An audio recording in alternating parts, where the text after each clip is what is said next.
Cześć. Tak się zastanawiam, czy tak zwany ruch Zero Waste naprawdę mógłby uratować świat, czy jeśli na przykład jestem w tym ruchu, jestem Zero Waste'em, to naprawdę nie produkuję żadnych śmieci, a co jeśli na przykład kręcę filmy, jestem vlogerem, używam kamery takiej jak ta, czyli plastik, akumulatorki, jakieś kabelki, karty pamięci, jest tego bardzo dużo, prawda? Czy mam z tego zrezygnować? A co jeśli jeżdżę samochodem? Wiecie, to są dziesiątki kilogramów plastiku, coroczne wymiany oleju, zużywające się klocki hamulcowe, części zapasowe, no i cała masa innych rzeczy. No dobra, powiedzmy, że nie mam samochodu. Czy jeśli nie mam samochodu, jeżdżę autobusem, to mogę nazywać się Zero Waste'em?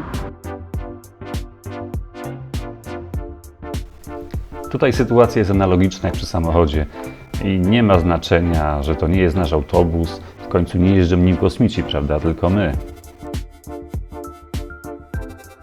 A co jeśli latam samolotem, na przykład na wakacje i samolot to wiecie, już pomijając kwestię samych śmieci czy odpadów, samolot to jest ogromny ślad węglowy, prawda? Czy powinienem z tego zrezygnować? Może powinienem zacząć się wstydzić? Ciekawe.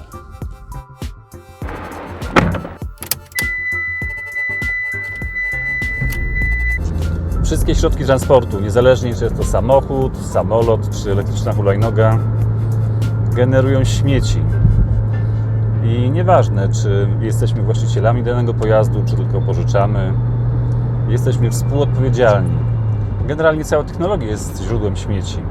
Nawet gdy włączamy światło, to niestety też jesteśmy współodpowiedzialni za generowanie śmieci oraz gazów cieplarnianych. Jak wiecie, w naszym kraju i w większości innych krajów energetyka oparta jest jednak na paliwach kopalnych.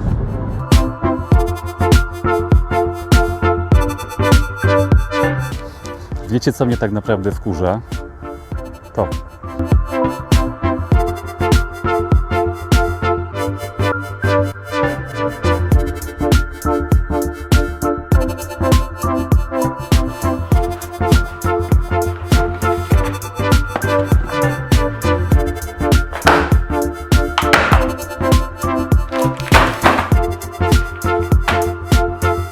Naprawdę chciałbym się zbliżyć chociaż do tego ideału zero śmieci, no ale jest to bardzo trudne. Zasadniczo stoję przed wyborem. Albo poświęcę cały mój czas na poszukiwanie produktów żywnościowych i gotowanie, czego nie cierpię, albo poświęcę czas na rozwijanie moich pasji. Myślę, że nie jestem w tym osamotniony. Nawet jeśli znajdę na to czas, to i tak przecież nie zrezygnuję z technologii, z całej cywilizacji. A to i tak wiąże się bezpośrednio i pośrednio z produkcją śmieci, prawda?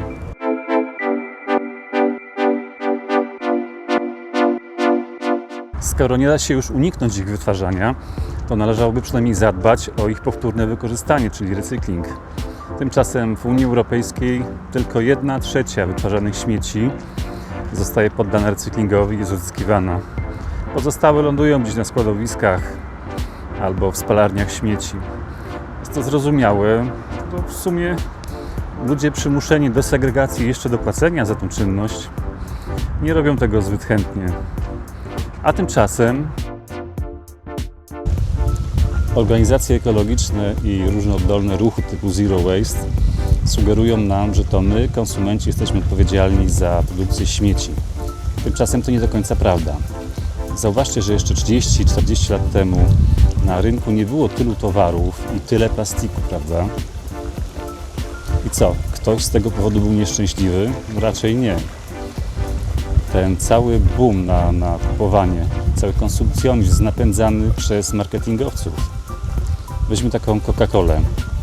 Kiedyś produkowała swój towar tylko w butelkach szklanych, a teraz wielkie 2-litrowe butle. No i czemu to służy? Służy to maksymalizacji zysków. Wobec tego co z odpowiedzialnością wielkich koncernów typu Coca-Cola, Pepsi, Nestle, Danone i co z wielkimi marketami, które dokładają naprawdę ogromną ilość plastiku do takiego do dupy.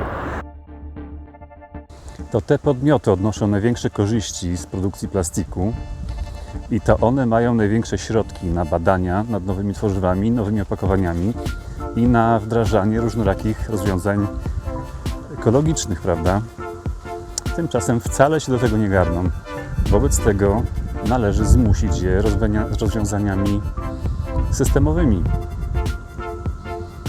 Przykładem niech będą ostatnie rozwiązania Unii Europejskiej dotyczące sprzętu RTV i AGD. Chodzi o to, żeby sprzęt nie psuł się zaraz po gwarancji i żeby można go było łatwo naprawiać. No i muszę kupić następny plastik, czyli mikrofon. W chwili obecnej taniej jest wyprodukować nowy plastik z ropy naftowej niż odzyskiwać stary z recyklingu. I to właśnie musi się zmienić za pomocą rozwiązań systemowych. Najlepszym rozwiązaniem byłaby kaucja na każdy rodzaj tworzywa sztucznego, a koszty muszą być przerzucone na wielkie koncerny, które czerpią z tego zyski. Takie rozwiązanie będzie lepsze jeszcze z jednego powodu. Chodzi mi o zaśmiecanie oceanów. Zobaczcie na to zdjęcie. To jest przykład akurat z Filipin. To nie kraje Zachodu z ich rozwiniętymi gospodarkami komunalnymi i z systemami segregacji odpadów zaśmiecają oceany. Jest to problem krajów biednych. Zauważcie, że Wisłą, czy Sekwaną, czy Renem nie płyną plastikowe butelki do morza.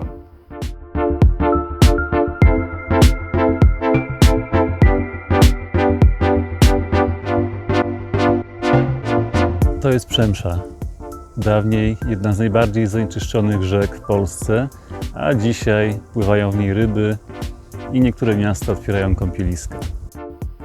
Zauważcie, że na ulicach miast nie znajdziecie złomu aluminiowego czy miedzianego, bo to zwyczajnie opłaca się oddawać do skupu. I w każdym kraju są ludzie, którzy trudnią się procederem zbierania takich odpadów. Wracając do Zero Waste, to piękna, ale jednak utopijna idea, choć ja osobiście cieszę się, że istnieją ludzie, którzy podporządkowali jej swoje życie i coś robią dla ratowania planety. Chociaż ja osobiście traktuję ich zajęcia raczej jako hobby niż rzeczywiste rozwiązanie. Jedynym rozwiązaniem, jakie widzę, to jest faktycznie przymuszenie wielkich koncernów do partycypowania w ekologii, do odkupowania plastiku. I to właśnie musimy robić. Musimy naciskać na polityków, żeby zaczęli dbać bardziej o dobro planety niż o dobro wielkich koncernów. No to bye bye.